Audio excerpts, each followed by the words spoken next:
Chapter 3 Our National Symbols. Moving to the chapter. Our country has several national symbols. They include our national flag, national anthem, national emblem, national animal, national bird, and national flower. We should give respect to our national symbols as they represent our nation. അതായത് നമ്മുടെ രാജ്യത്തിന് several national symbols ഉണ്ട്.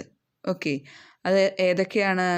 National flag, national anthem, national emblem, national animal etcetera അങ്ങനെയുണ്ട്. അപ്പോൾ അതിനെ പറ്റിയാണ് നമ്മൾ ഈ ചാപ്റ്ററിൽ ഡിസ്കസ് ചെയ്യുന്നത്. ഇതിലെല്ലാം ഏറ്റവും പ്രധാനം എന്താണ്? We should give respect to our national symbols. നമ്മുടെ നാഷണൽ സിമ്പിൾസിന് നമ്മളെപ്പോഴും റെസ്പെക്റ്റ് ചെയ്യണം. Because they represent our nation. Okay, first one, national flag. Our national flag is rectangular in shape. It has 3 colors and thus is called tricolor or Tiranga. അതായത് നമുക്ക് എല്ലാവർക്കും അറിയാം നമ്മുടെ national ഫ്ലാഗിൻ്റെ shape എങ്ങനെയാണ്? റെക്റ്റാങ്കുലർ ഷേപ്പാണ്. അതിൽ 3 കളറുകളാണ് ഉള്ളത്. അതുകൊണ്ട് ഒന്നുകിൽ അതിനെ ട്രൈ കളർ എന്നോ അല്ലെങ്കിൽ തിരങ്ക എന്നോ പറയുന്നു, അല്ലേ? ത്രിവർണ പതാക എന്ന് നമ്മൾ പറയാറില്ലേ? Okay, saffron comes at the top followed by white in the middle and green at the bottom, അല്ലേ? ഏറ്റവും മുകളിൽ സാഫ്രോണും അതിന് തൊട്ട് താഴെ വൈറ്റ്, ഏറ്റവും അടിയിലായിട്ട് ഗ്രീൻ കളറുമാണ് ഉള്ളത്. Saffron stands for the strength and courage of our country. നമ്മുടെ രാജ്യത്തിൻ്റെ സ്ട്രെങ്ത്തിനെയും കറേജിനെയും റെപ്രസെൻ്റ് ചെയ്യുന്നതിന് വേണ്ടിയിട്ടാണ് നമ്മൾ സാഫ്രോൺ കളറ് ഉപയോഗിച്ചിരിക്കുന്നത്.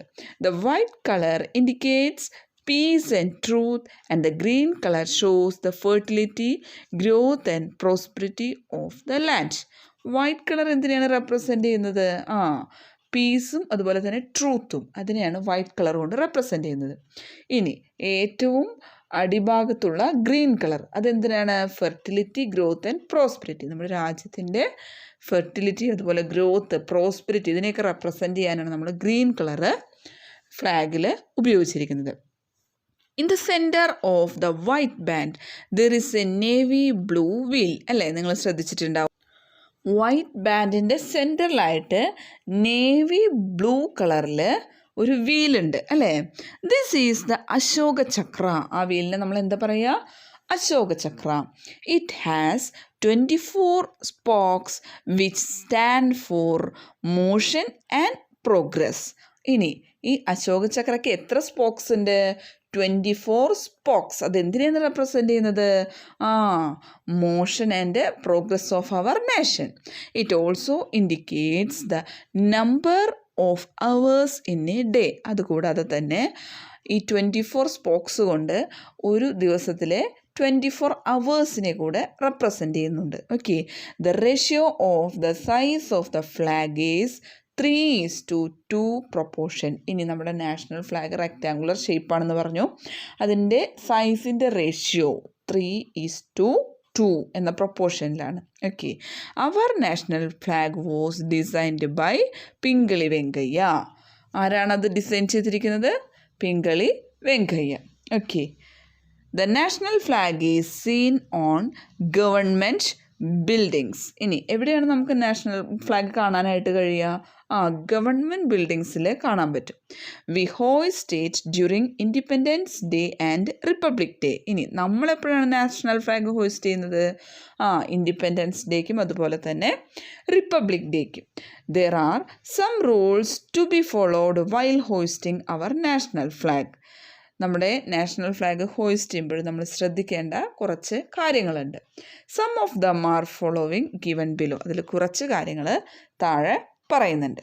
Okay, first one, the national flag can be flown only from sunrise to sunset. അതായത് സൂര്യൻ ഉദിച്ചതിന് ശേഷവും അതുപോലെ സൂര്യൻ അസ്തമിക്കുന്നതിന് മുന്നേയും നമ്മൾ നാഷണൽ ഫ്ലാഗ് ഉയർത്തുകയും താഴ്ത്തുകയും വേണം. മനസ്സിലായോ? National flag must always be unfurled only at the top of the mast. National flag എപ്പോഴും നമ്മൾ എങ്ങനെയാണ് ഉയർത്തേണ്ടത്? കൊടിമരത്തിൻ്റെ ഏറ്റവും മുകളിലായിട്ടാണ് നാഷണൽ ഫ്ലാഗ് ഉയർത്തേണ്ടത്. Saffron colour should always be on the top. ഏറ്റവും മുകളിൽ സാഫ്രോൺ കളർ വരുന്ന രീതിയിൽ വേണം നമ്മൾ കൊടി ഉയർത്തുവാൻ. The national flag must always be carried in front in a procession. National flag എപ്പോഴും നമ്മൾ ഒരു പ്രൊസഷൻ്റെ മുന്നിലായിട്ടാണ് ഉയർത്തേണ്ടത്.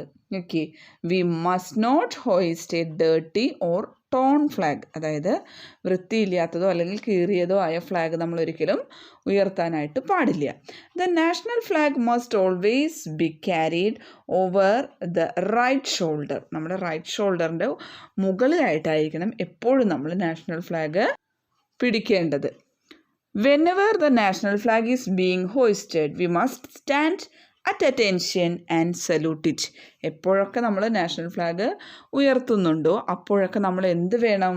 അറ്റൻഷനിൽ നിന്നിട്ട് നമ്മൾ നമ്മുടെ ഫ്ലാഗിനെ സല്യൂട്ട് ചെയ്യണം. Okay, next national anthem.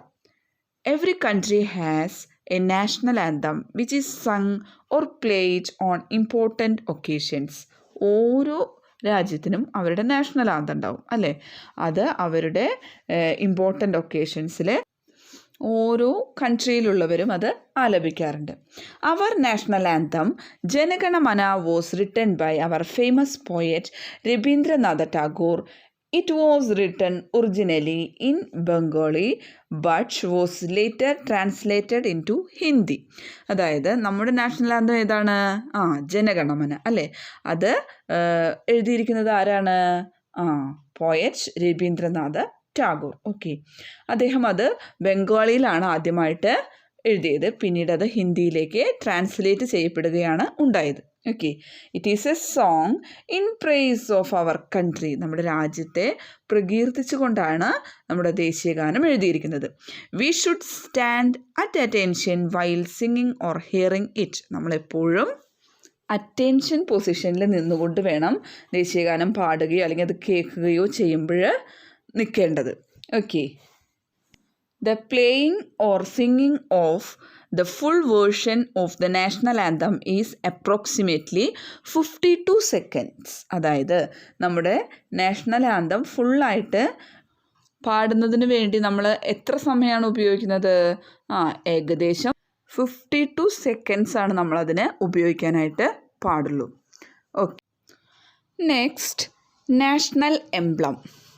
The national emblem symbolically represents our country. It is the seal of the government of India.